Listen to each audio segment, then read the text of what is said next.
Welcome to Educlick your online study partner. Good morning दोस्तों, आपका बहुत बहुत स्वागत है आपके अपने यूट्यूब चैनल एजुक्लिक में। तो आप लोग कैसे हो? बढ़िया हो ना सब लोग हैं? तो अपन क्या पढ़ रहे थे? विज्ञान का दूसरा चैप्टर पढ़ रहे थे, आपका मानव तंत्र यानी कि ह्यूमन सिस्टम। तो इसमें हम पाचन तंत्र के बारे में पढ़ रहे थे। तो पाचन तंत्र के अंगों के बारे में पढ़ रहे थे, जिनमें से मैंने आपको शुरुआत में कुछ अंग करा दिए थे। कल मैंने ग्रसनी, ग्रासनली और आमाशय के बारे में आपको पढ़ाया था। तो आज हम पढ़ने वाले हैं छोटी आंत के बारे में, यानी कि स्मॉल इंटेस्टाइन के बारे में। ठीक है, तो स्टार्ट करते हैं फिर अपन। चलो देखो तो फिर। तो हम पढ़ रहे थे मानव तंत्र यानी कि ह्यूमन सिस्टम। ठीक है, तो आज हम पढ़ने वाले हैं छोटी आंत के बारे में। कौन सी? छोटी आंत। छोटी आंत को इंग्लिश में बोलते हैं स्मॉल इंटेस्टाइन।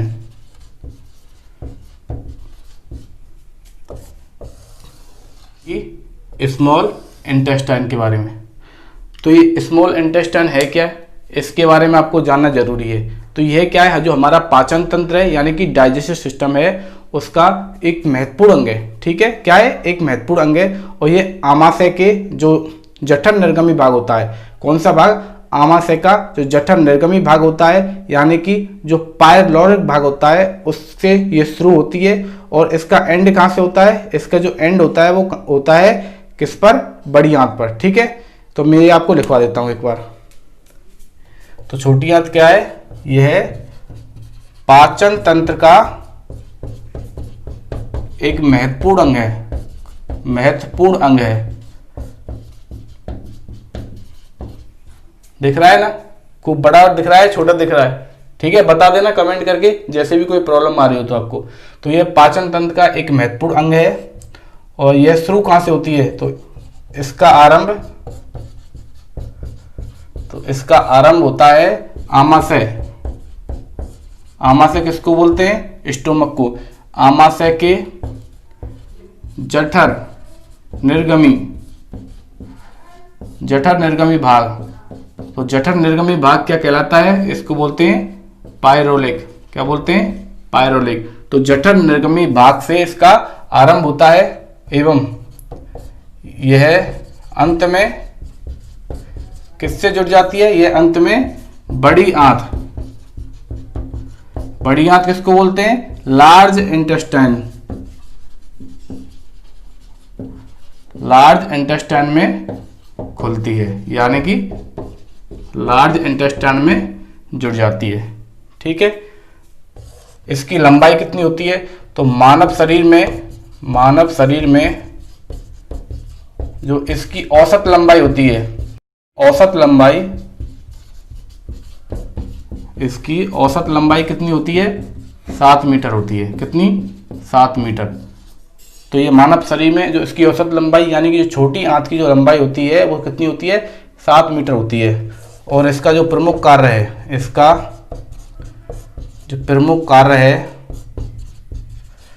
है वो क्या है? भोजन का पाचन करना। भोजन का पाचन एवं अपशोषण है,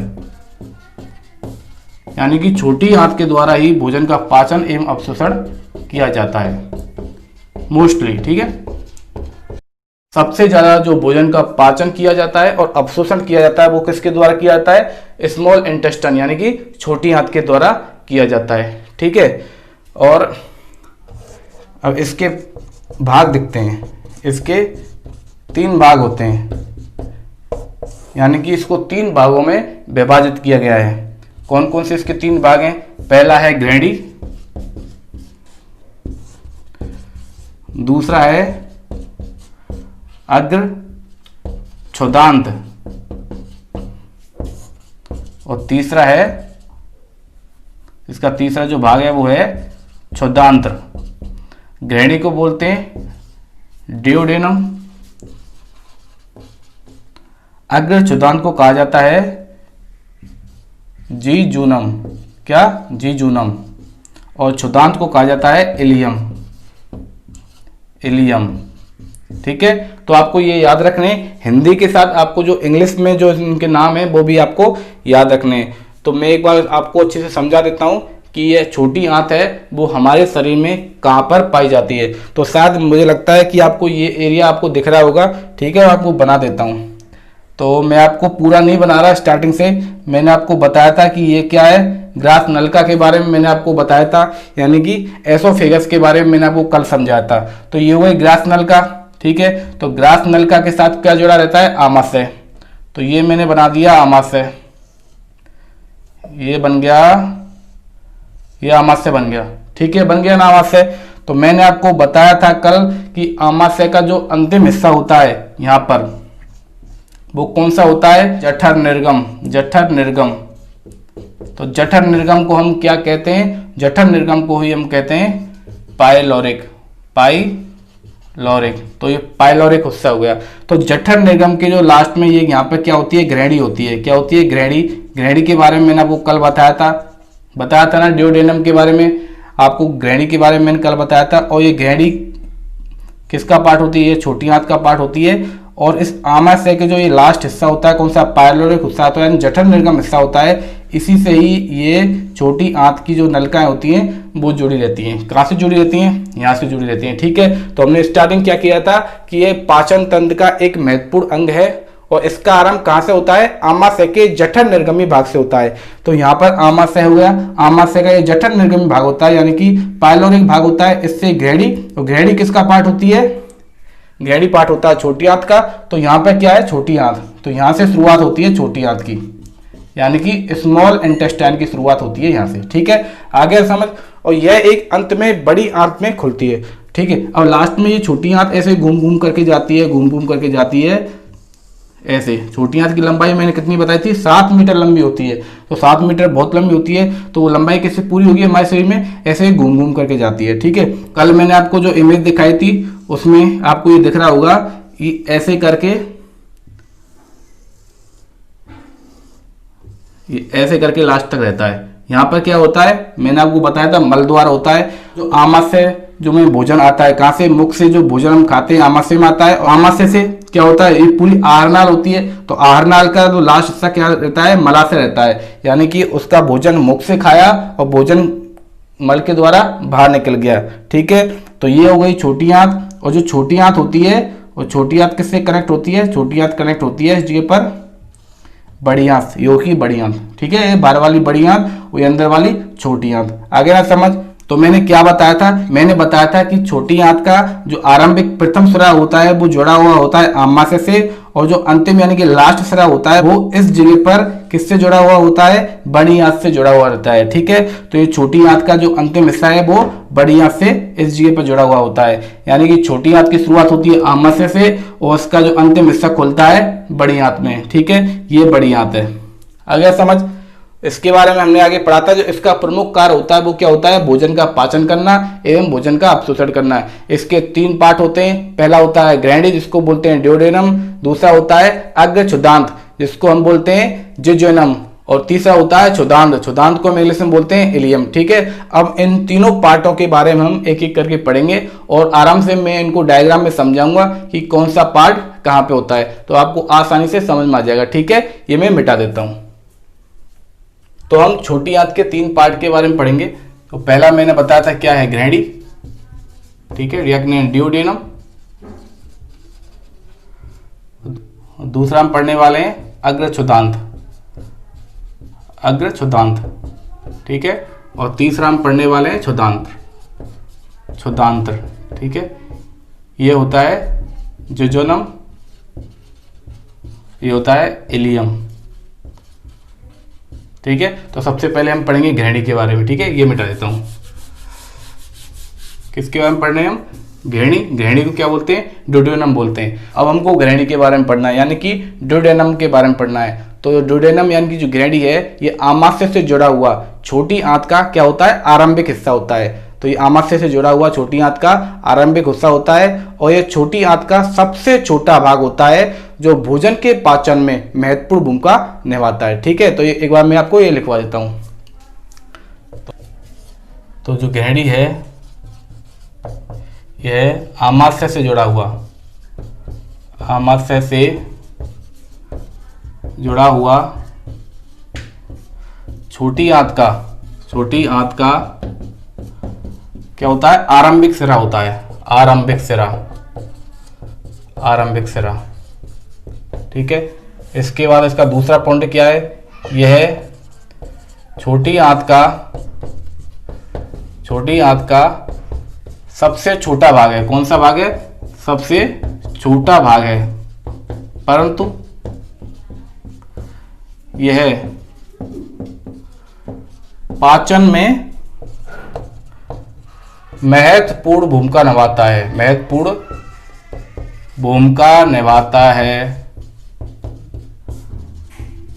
ठीक है। तो ये जो ग्रहणी है, ये आमाशय से जुड़ा हुआ छोटी आंत का आरंभिक सिरा होता है और यह छोटी आंत का सबसे छोटा भाग होता है, लेकिन फिर भी यह पाचन में महत्वपूर्ण भूमिका निभाता है। ठीक है। तो ये क्या हो गई? ये ग्रहणी हो गई। अब ग्रहणी के बाद हम क्या पढ़ते हैं? अग्रछुदांत पढ़ते हैं। अग्रछुदांत को इंग्लिश में कहते हैं जुजोनम।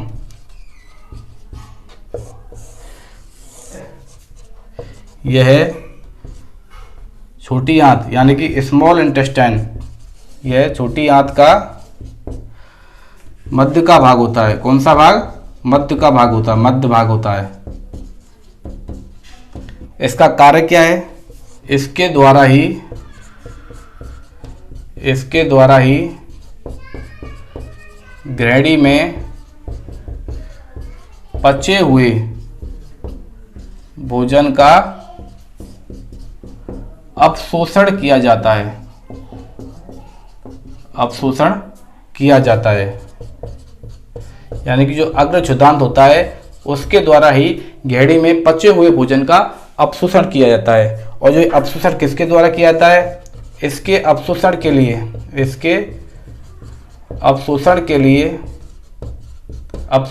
लिए विशेष प्रकार की कोशिकाएं होती हैं। विशेष प्रकार की क्या होती हैं? कोशिकाएं। तो ये विशेष प्रकार की कोशिकाएं क्या कहलाती हैं? ये कहलाती हैं आंत्र कोशिकाएं। तो ये आंत्र कोशिकाएं को इंग्लिश में क्या बोलते हैं? इंट्रोसाइट। ठीक है। कोशिका को बोलते हैं साइट और आंत्र कोशिका यानी कि इंट्रोसाइट। ठीक है।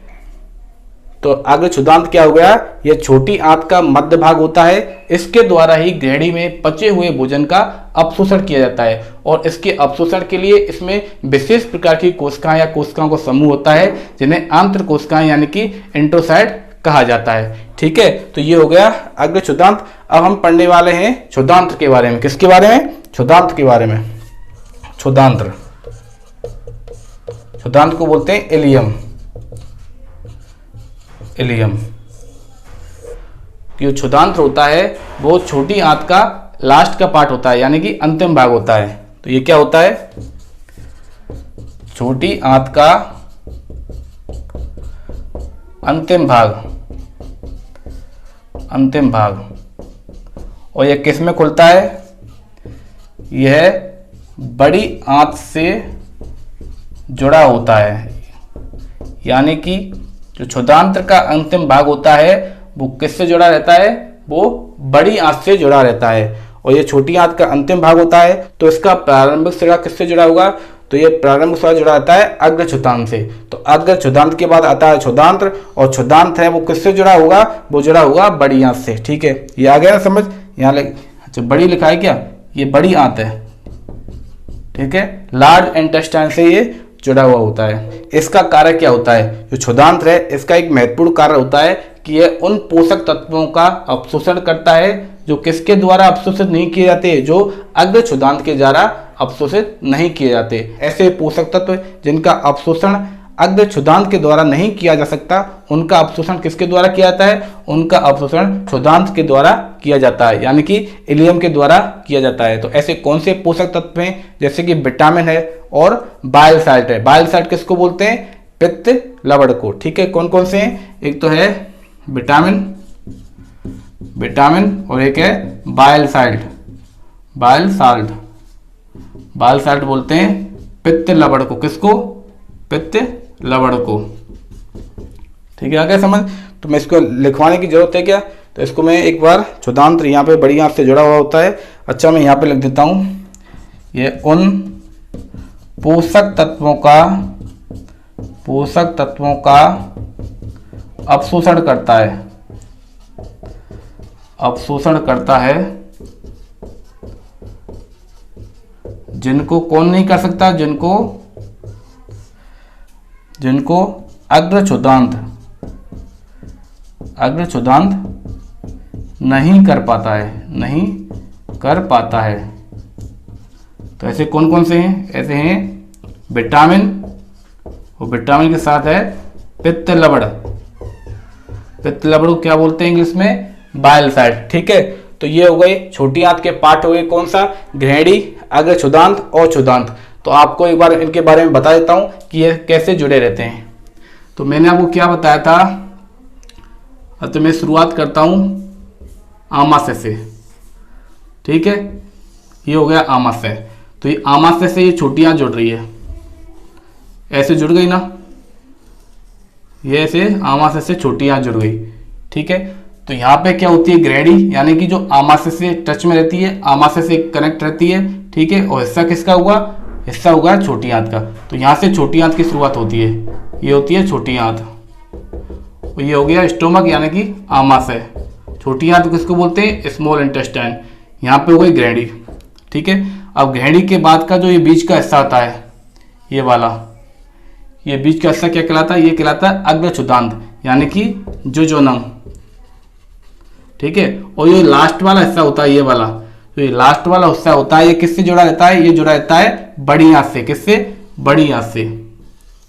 ठीक है, तो ये वाला जो बड़ी आंत से जुड़ा हुआ हिस्सा रहता है, ये कहलाता है क्षुधांत्र। क्या कहलाता है? क्षुधांत्र। क्षुधांत्र को क्या बोलते हैं? इलियम। ठीक है, आगे समझ? बड़ी आंत से जुड़ा हुआ जो हिस्सा कहलाता है वो क्षुधांत्र कहलाता है, और बीच वाला हिस्सा कहलाता है वो जोजोनम, यानी कि अग्र क्षुधांत्र कहलाता है। और जो ऊपर का हिस्सा होता है जो आमाशय से जुड़ा रहता है छोटी आंत का, वो कहलाता है क्या? ग्रहणी, यानी कि ड्यूडेनम कहलाता है। ठीक है, आगे ना समझ? इस डायग्राम से आप समझ गए होंगे कि काम पर कौन सा पार्ट है वो छोटी आंत का वो मौजूद रहता है। समझ में आ गया? अब इसके बाद हम पढ़ते हैं बड़ी आंत। ठीक है, समझ में आ गया ना? अब ये मिटा देता हूं। तो पाचन तंत्र का जो नेक्स्ट अंग है वो हम पढ़ने वाले हैं बड़ी आंत। कौन सा? बड़ी आंत। बड़ी आंत दिख रहा है क्या? बड़ी आंत। बड़ी आंत को बोलते हैं लार्ज इंटेस्टाइन। Large intestine. ठीक है, मैंने आपको अभी बताया था जब छोटी आंत मैंने पढ़ाई थी कि जो बड़ी आंत है यानी कि जो लार्ज इंटेस्टाइन है वो कहाँ से शुरू होती है? क्षुधांत से शुरू होती है। कहाँ से? क्षुधांत से, यानी कि इलियम से शुरू होती है। ठीक है, तो यह है छोटी आंत, यानी कि स्मॉल इंटेस्टाइन। छोटी आंत के अंतिम सिरे, अंतिम भाग, किसका नाम क्या था? अभी पढ़ाया था मैंने, क्षुधांत्र। क्षुधांत्र क्या बोलते हैं? इलियम। अंतिम सिरे क्षुधांत से जुड़ी रहती है। ठीक है, क्षुधांत से जुड़ी रहती है। ठीक है, और इसका आगे काम क्या है? इसमें यानी कि बड़ी आंत में, लार्ज इंटेस्टाइन में विशेष प्रकार के क्या पाए जाते हैं? विशेष प्रकार के जीवाणु पाए जाते हैं। क्या पाए जाते हैं? जीवाणु। जीवाणु क्या बोलते हैं? बैक्टीरिया।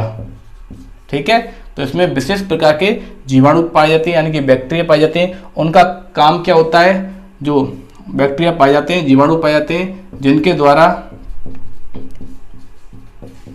द्वारा जो छोटी आंत से जो भोजन बच जाता है, यानी कि छोटी आंत से बचा हुआ, छोटी आंत से बचा हुआ कैसा भोजन होता है?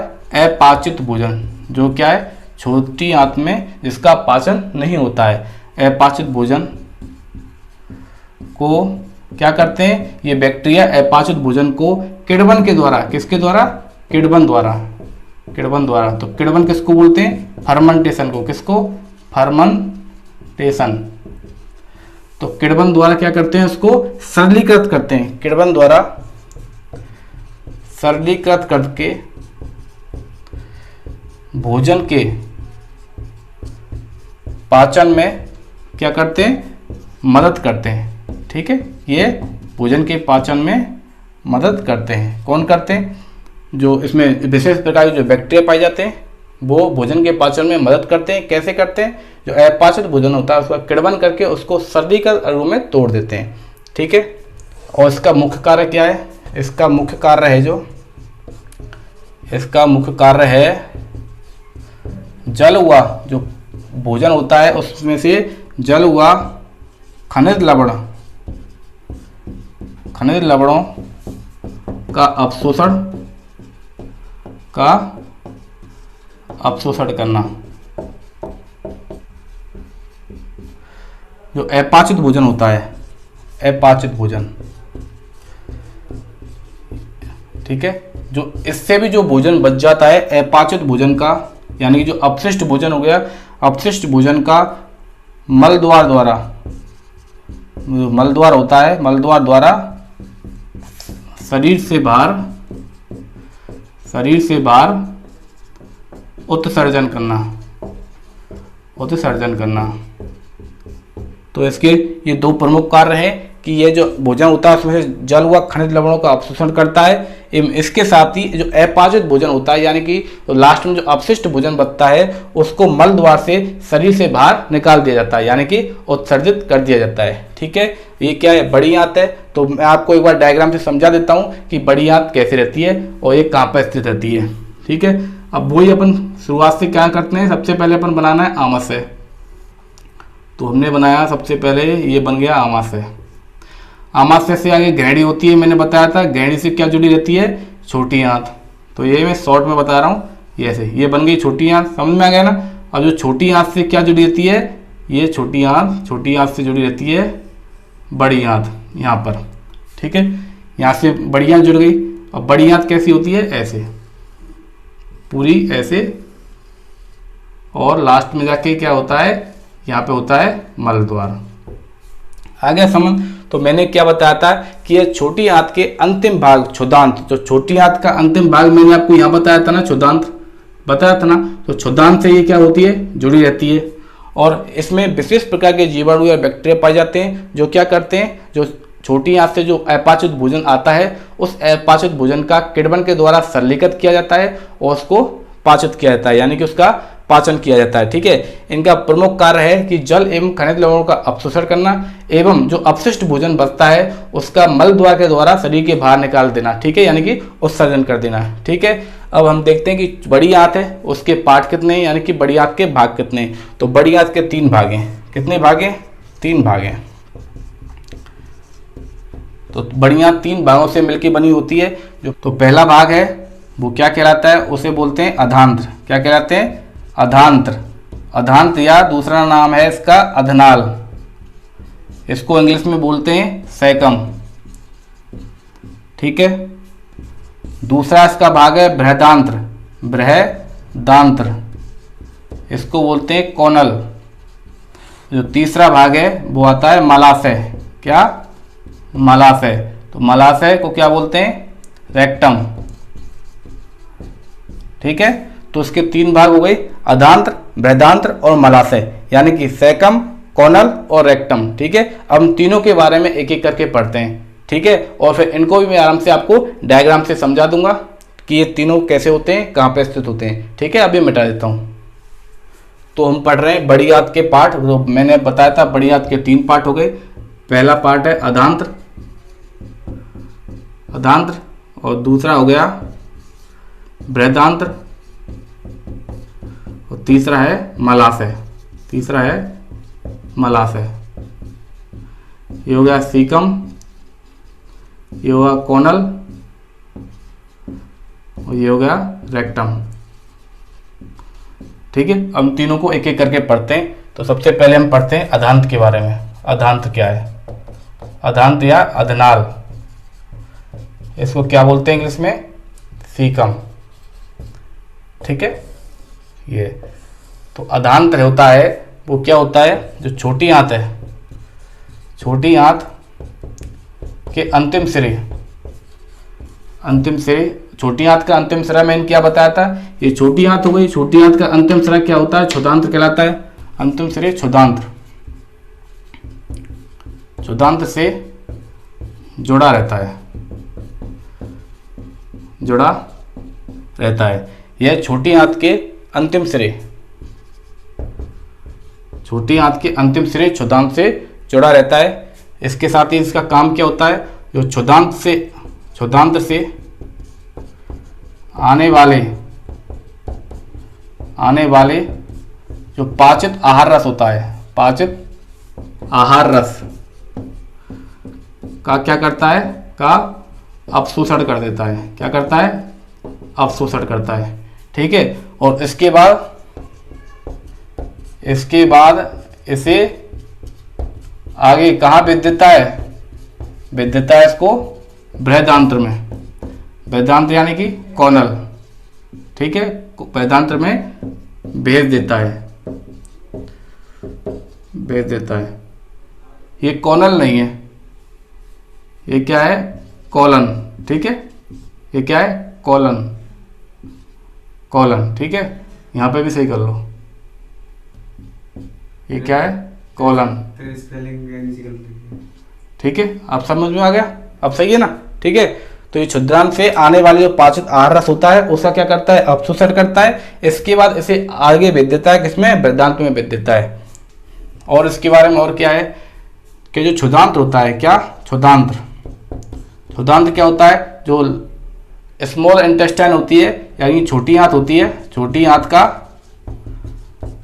अंतिम सिरा। ठीक है, ये पढ़ा चुका हूं मैं आपको। क्षुधांत्र एवं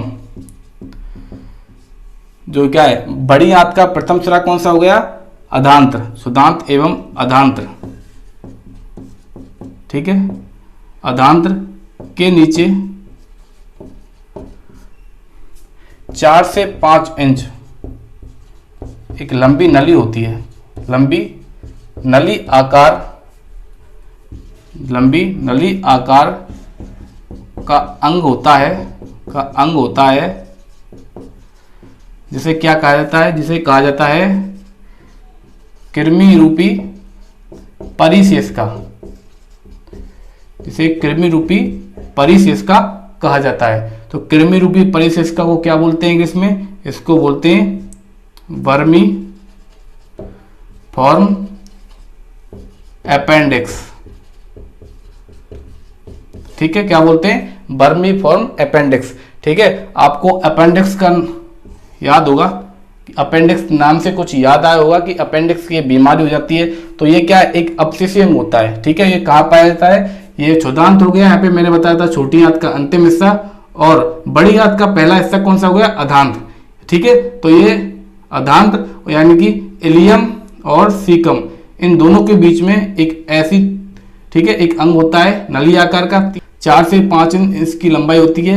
और ये क्या है, एक अपशिष्य अंग होता है, इसका शरीर में कोई उपयोग नहीं होता है, ये किसी काम का नहीं होता है। यदि ये अंग बढ़ जाता है तो इसको अपेंडिक्स की प्रॉब्लम हो जाती है, जिसको बोलते हैं, क्योंकि ये खुद अपेंडिक्स होता है। यदि इसमें वृद्धि हो जाती है तो इससे क्या है, हमारे बॉडी में यानी कि पेट में दर्द होने लगता है, और इसका इलाज हमें ऑपरेशन करके करवाना पड़ता है, इसको यहाँ से हटवाना पड़ता है। ठीक है, तो ये क्या होती है, एक कृमि रूपी परिशेष का होती है, जिसका नाम क्या है, वर्मीफॉर्म अपेंडिक्स, इसको इंग्लिश में बोलते हैं। ठीक है, आ गया समझ।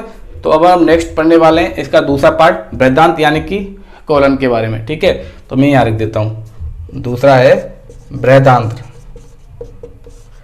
यानी कि कॉलन। ठीक है, अब ये क्या होता है, ये बृहदांत होता है, ये जो बड़ी आंत है, बड़ी आंत, बड़ी आंत का जो भाग होता है, जिसका नाम क्या है, पहला भाग कौन सा, अधांत्र, अधांत्र, इसको क्या बोलते हैं, सीकम। ठीक है, तो बड़ी आंत के भाग अधांत्र के जो आगे का भाग होता है, आगे का भाग होता है, क्या रहता है, बृहदांत्र। ठीक है, बृहदांत्र, जो बृहदांत्र है वो अधांत्र के आगे का भाग होता है। मैंने आपको बताया था कि अधांत्र यहां पर है, तो इसके आगे का भाग ये, इसके आगे का भाग कौन सा हो गया, बृहदांत्र। बृहदांत्र को क्या बोलते हैं, कॉनल बोलते हैं। ठीक है, इसका आकार कैसा रहता है, इसका आकार है उल्टे यू आकार का, उल्टे यू आकार, तो उल्टा यू आकार कैसे हो गया, उल्टा यू आकार बन जाता है ऐसे, ठीक है। ये देखो यहाँ पे अधांत है, ठीक है, तो अधांत हो गया यहाँ पे, तो अधांत के बाद ये बन गया पूरा उल्टा यू बन गया ना ऐसे, ये दिख रहा है यहाँ पे, ये ऐसे बना ना, तो ये उल्टा यू बन गया। तो ये उल्टे यू आकार का जो भाग होता है बड़ी आंत का, वो क्या कहलाता है, अधांत कहलाता है। क्या कहलाता है, अधांत कहलाता है। इसकी लंबाई कितनी होती है, इसकी जो लंबाई होती है वो करीब करीब कितनी होती है, लगभग 1.3 मीटर, ठीक है। जो इसकी यहाँ से जो यहाँ तक की जो लंबाई होती है वो करीब 1.3 मीटर लंबी होती है। कितनी होती है, 1.3 मीटर लंबी होती है, ठीक है। और इसके वेदांत को भी आगे 4 भागों में विभाजित किया गया है। कितने भागों में, 4 भागों में। तो आपको बता देता हूं उनके बारे में। पहला है आरोही बृहदांत्र, इसको बोलते हैं असेंडिंग और कोनल, ठीक है, असेंडिंग कोनल। दूसरा है अवरोही बृहदांत्र,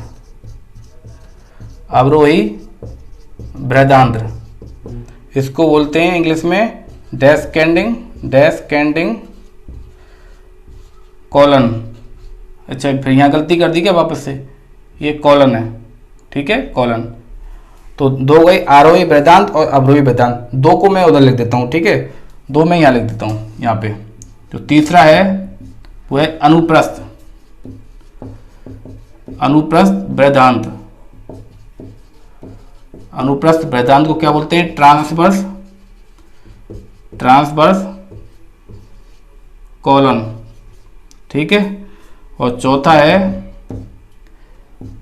सिग्माकृत बृहदांत, इसको बोलते हैं सिग्मोइड कॉलन, ठीक है। तो बृहदांत को 4 भागों में विभाजित किया गया है, आरोही बृहदांत, अवरोही बृहदांत और अनुप्रस्थ बृहदांत और सिग्माकृत बृहदांत, ठीक है। तो इसमें इनकी क्या लंबाई दे रखी है कि जो आरोही बृहदांत है उसकी लंबाई होती है ये 15 सेंटीमीटर की नलिकाएं होती है। अवरोही बृहदांत है ये 25 सेंटीमीटर की नलिका होती है। कितनी, 25 सेंटीमीटर की। और जो अनुप्रस्थ बृहदांत है ये 50 सेंटीमीटर की, कितनी, 50 सेंटीमीटर की नलिका होती है। सिग्माकृत बृहदांत है यानी कि सिग्मोइड जो कॉलन है उसकी लंबाई होती है ये 40 सेंटीमीटर की एक नलिका होती है, ठीक है।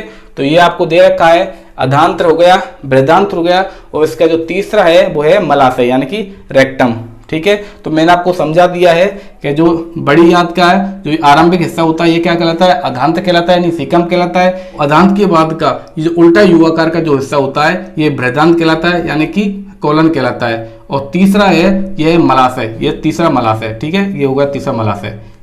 ये वाला लास्ट वाला हिस्सा होता है ये मलाशय होता है, यानी कि बड़ी आंत का जो अंतिम हिस्सा हो गया मलाशय हो गया। और जो यहाँ से क्या निकलती है, आहार नाल निकलती है, ठीक है। तो आहार नाल का जो भी अंतिम भाग होता है वो भी क्या होता है, मलाशय होता है, क्योंकि आहार नाल का कार्य क्या होता है, यह भोजन को मुख से मल द्वारा बाहर निकाल देती है, ठीक है। भोजन को स्टार्ट होती है मुंह से और लास्ट में जो अपशिष्ट निकलता है कहाँ से निकलता है, वो मल द्वार से निकलता है, ठीक है। तो ये आहार नाल का भी अंतिम हिस्सा हो गया, ठीक है। तो मैं एक बार ये मिटा देता हूँ, उसके बाद हम नेक्स्ट है जो मलाशय है वो पढ़ेंगे। तो अब हम पढ़ते हैं मलाशय के बारे में, जो हमारा तीसरा पॉइंट है बड़ी आंत का। ये क्या है, मलाशय। मलाशय को बोलते हैं रेक्टम, ठीक है। तो मलाशय क्या होता है, यह आहार नाल, अभी थोड़ी देर पहले बताया था मैंने आपको, आहार नाल यानी कि एलिमेंट्री जो कैनाल होती है, आहार नाल का अंतिम हिस्सा होता है, आहार नाल का अंतिम भाग। इसी के साथ ही यह जो बड़ी आंत है, इसी के साथ ही बड़ी आंत, ये बड़ी आंत का भी अंतिम भाग होता है, अंतिम भाग, ठीक है। इसकी जो लंबाई होती है वो करीब कितनी होती है, यानी कि लगभग होती है 20 सेंटीमीटर। कितनी, 20 सेंटीमीटर। और इस 20 सेंटीमीटर में भी जो अंतिम जो 3 से 4 सेंटीमीटर होता है वो क्या कहलाता है? वो कहलाता है गुदानाल। क्या? गुदानाल। गुदानाल को इंग्लिश में क्या बोलते हैं? Anal, anal canal. ठीक है, ये जो गुदानाल है ये आगे जाके किस में खुलता है? ये मलद्वार में खुलता है। मलद्वार, मलद्वार क्या बोलते हैं? एनस। ठीक है, आ गया समझ? मैं आपको डायग्राम में बता देता हूं कि मलाशय क्या होता है। जो मलाशय है ये क्या होता है? ये आहार नाल आती है पूरी। आहार नाल कैसे आती है? आहार नाल आई, ठीक है, आगे किस में जुड़ी? ये हो गया आमाशय। आमाशय से आगे छोटी आंत, छोटी आंत से जुड़ी क्षुद्रांत हो गया लास्ट में, और बड़ी आंत से जुड़ी कहाँ पे? अधांत्र पे, उससे आगे गई। ठीक है, और यहाँ पे स्टार्ट हो जाता है मलाशय। कहाँ पे? मलाशय। मलाशय स्टार्ट हो गया, लास्ट में क्या गया? मलद्वार। तो मलद्वार से जो अपशिष्ट है वो क्या है? उत्सर्जित हो जाता है। ठीक है, तो ये आहार नाल का भी अंतिम भाग हो गया। इसके साथ ही जो बड़ी आंत है उसका भी अंतिम भाग हो गया ना, बड़ी आंत का अंतिम भाग। तो ये बड़ी आंत का भी अंतिम भाग हो गया। ठीक है, इसकी लंबाई करीब कितनी होती है? 20 सेंटीमीटर होती है। और इस 20 सेंटीमीटर में जो 3 से 4 सेंटीमीटर होते हैं वो क्या कहलाता है? गोदानाल कहलाता है। क्या कहलाता है? गोदानाल। गोदानाल को क्या बोलते हैं? Anal canal. और गोदानाल है वो लास्ट में कहाँ पे खुलता है? ये मलद्वार में खुलता है, यानी कि एनस में खुलता है। और इस मलाशय के द्वारा इसके द्वारा जो कार्य क्या किया जाता है? इसके द्वारा जो अपशिष्ट होता है, अपशिष्ट क्या? जो पाचन के बाद जो बचा हुआ भोजन होता है वो क्या कहलाता है? अपशिष्ट। यानी कि भोजन का पाचन हो गया, ठीक है, उसका अपशोषण हो गया, और अपशोषण के बाद जो बचा हुआ अपशिष्ट है तो इसके द्वारा अपशिष्ट को मलद्वार से, किससे? मलद्वार से, यानी कि एनस से बाहर निकाल दिया जाता है। इसको क्या बोलते हैं? उत्सर्जित करना। मलद्वार से उत्सर्जित कर दिया जाता है। ठीक है, आ गया समझ? तो ये हो गया आपका मलाशय। इस मलाशय में ये हो गया मलद्वार। मलद्वार से जो है अपशिष्ट है वो क्या है? बाहर निकल जाएगा। अपशिष्ट क्या होता है? इसमें मल होता है। ठीक है, तो मलाशय में 2 अवरोधक पाए जाते हैं। क्या पाए जाते हैं? अवरोधक। अवरोधक पाए जाते हैं। कितने होते हैं? 2। अवरोधक को क्या बोलते हैं? स्फिंक्टर्स। स्फिंक्टर्स। ठीक है, 2 होते हैं। एक होता है अंत्य अवरोधक, एक होता है बाह्य अवरोधक। ठीक है, इनके कार्य क्या है? जो ये अपशिष्ट होता है, क्या होता है? अपशिष्ट भोजन अपशिष्ट भोजन को उत्सर्जित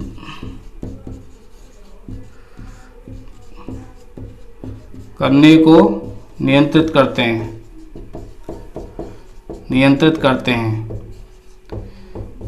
इसका मतलब ये हुआ जो अपशिष्ट भोजन होता है उसको इन अवरोधकों यानी कि स्फिंक्टर्स के द्वारा नियंत्रित किया जाता है, और उसको नियंत्रण के साथ ही मलाशय से बाहर निकाल दिया जाता है, यानी कि मलद्वार से बाहर निकाल दिया जाता है। ठीक है, तो ये हो गया मलाशय कंप्लीट हो गया है। आपका जो पाचन तंत्र का जो बड़ी आंत टॉपिक है, लार्ज इंटेस्टाइन है, वो खत्म हो गया है। आज हमने 2 टॉपिक किए हैं, एक तो किया है स्मॉल इंटेस्टाइन और दूसरा किया है लार्ज इंटेस्टाइन। तो इसके बाद हम पढ़ने वाले हैं जो पाचन ग्रंथियां हैं। हम पाचन अंग पढ़ रहे हैं, तो पाचन अंग हमने कंप्लीट कर लिए। आहार नाल में जितने भी अंग आते हैं और जो ग्रंथियां होती हैं, ठीक है, वो टोटल क्या होती है? पाचन अंग में आते हैं। तो पाचन अंग हमने कंप्लीट कर लिए हैं। अब हम पढ़ेंगे पाचन ग्रंथियां। तो पाचन ग्रंथियों के बारे में आपको बता देता हूं। मैंने आपको बताया था वैसे अपनी 3 पाचन ग्रंथियां होती हैं प्रमुख। कौन कौन सी? एक तो होती है लार ग्रंथि, और दूसरी होती है यकृत,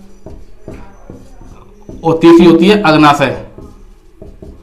लार को बोलते हैं सलाइवरी ग्लैंड, यकृत को बोलते हैं लीवर, और अग्नाशय को बोलते हैं पेनक्रियाज। आज की क्लास हम इतनी रखते हैं, ठीक है, और अब मिलते हैं कल नेक्स्ट सेशन में। तब तक को आपको वीडियो को लाइक करना है, चैनल को सब्सक्राइब करना है। जिन्होंने अभी तक चैनल सब्सक्राइब नहीं किया है, चैनल को सब्सक्राइब करो, साथ में बेल आइकन भी दबा लो, और वीडियो को ज़्यादा से ज़्यादा शेयर करो। ठीक है, तब तक क्या है, घर में रहो, सेफ रहो आराम से। बाहर क्या है, कोरोना चल रहा है। ओके, तो कल मिलते फिर नेक्स्ट क्लास में।